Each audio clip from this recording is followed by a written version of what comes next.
When my mom was pregnant with me, the doctors told my parents they were having a boy. Wonderful. We'll name him Ace. Ace. I love that name. Then along came me, a girl, and I was born without a forefinger on my right hand. My parents were a bit freaked out at first, but they didn't really care. I was still their perfect baby.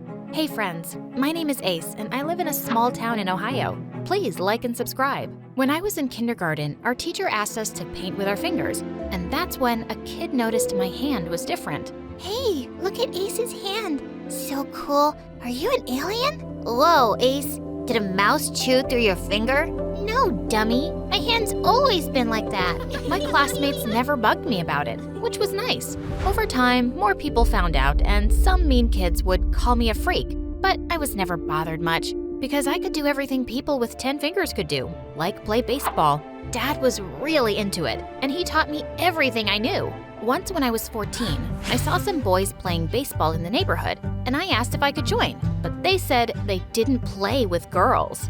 Losers. As I turned to leave, one of the boys hit the ball and it came flying towards me. I swiftly caught it and swung it at him. The guy seemed shocked. Whoa, how did you do that? Yeah, you threw a perfect curveball. How did I do that?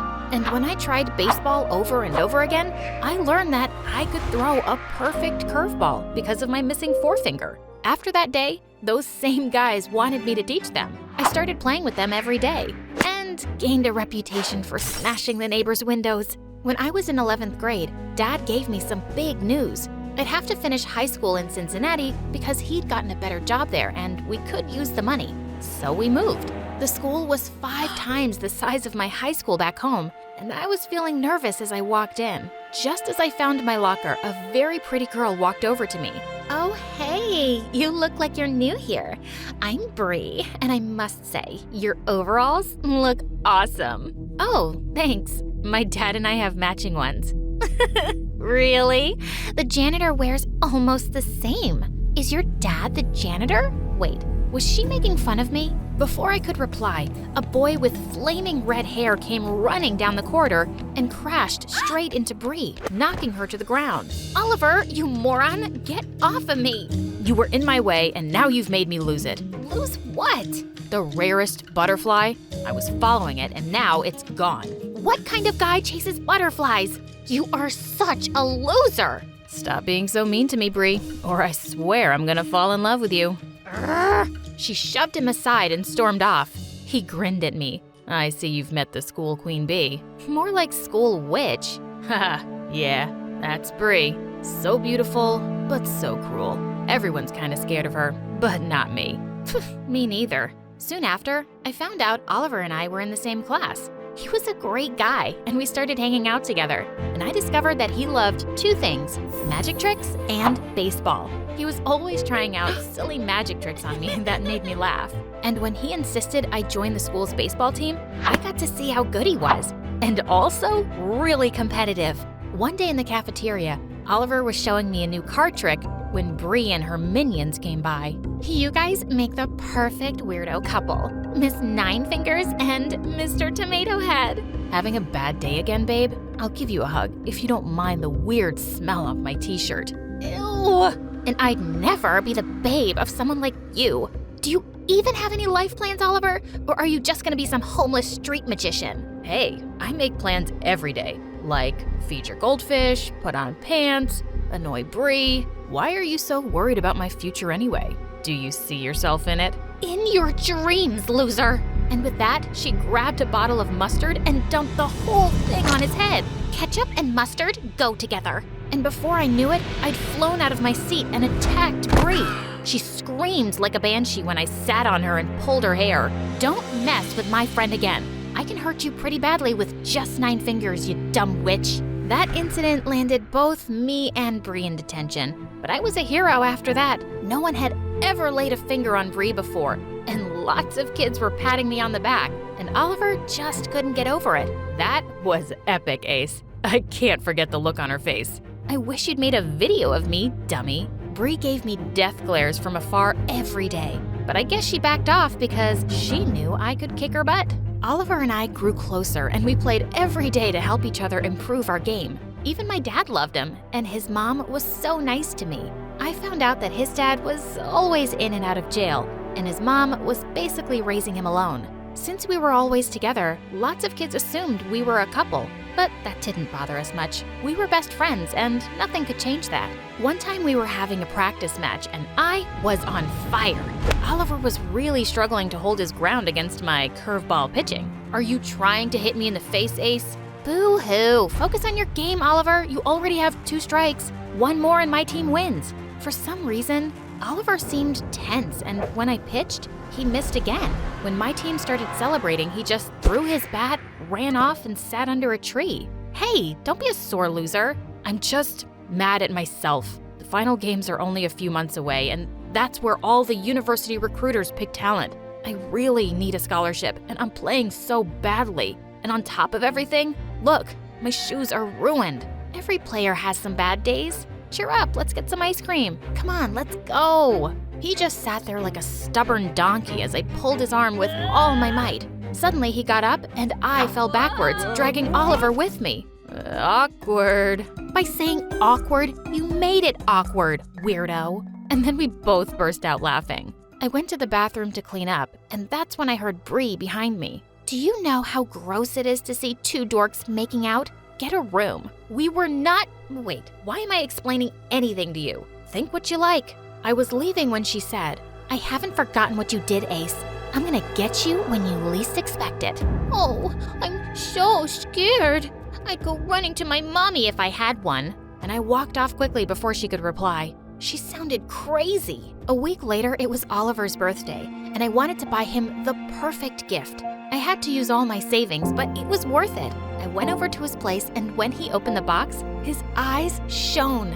Oh my God, new baseball shoes. Ace, you're the best. Can you sign them, please? 'Cause for me, you're a star. Are you sure you want me to destroy these killer shoes with my sign? When he nodded, I gave him an autograph. Soon we had our summer vacations, and I went back to Ohio to see Grandma. When I returned, I was in for a shock. Oliver seemed to be over his awkward puberty phase, and he looked really different. I'd never seen his hair brushed before. Where is my crazy best friend, and what did you do to him? I'm still the same guy. Hey, Ace, I gotta tell you something. Let's catch up at lunch, okay? Of course. But when I got to the cafeteria later, I saw Oliver there with Bree, and she was all over him. I felt so angry. I wasn't jealous or something, but why her? And once she left, I asked him, and he was going on and on about how they'd bonded over the summer and how she'd really changed. Nobody. She was calling you a loser only months ago. Well, I was acting like a loser. Come on, Ace, I'm kind of into her. I want to give this a chance. All right, if it makes you happy. But I wasn't happy. Why was he calling himself a loser suddenly? Some weeks later, the baseball finals started. Our school's team was doing well, and Oliver and I were the breakout stars. But only one of us could get selected for the prestigious sports scholarship at the best Ivy League university. As we prepared to go onto the field for the last match, Oliver shook my hand. May the best man or woman win. Couldn't have said it better myself. I played hard and totally nailed the game. But when the scholarship winner was announced, it turned out to be Oliver. He even got a huge cash prize. I quickly got over my disappointment, and I was so happy for him. A week later, Bree threw a party to celebrate Oliver's victory. But when I got there, Oliver was just busy with people I didn't know. I felt out of place and went to go sit by the swimming pool. And that's when I spotted Bree showing off her necklace to her friends. Wow, Oliver sure has good taste. That looks expensive.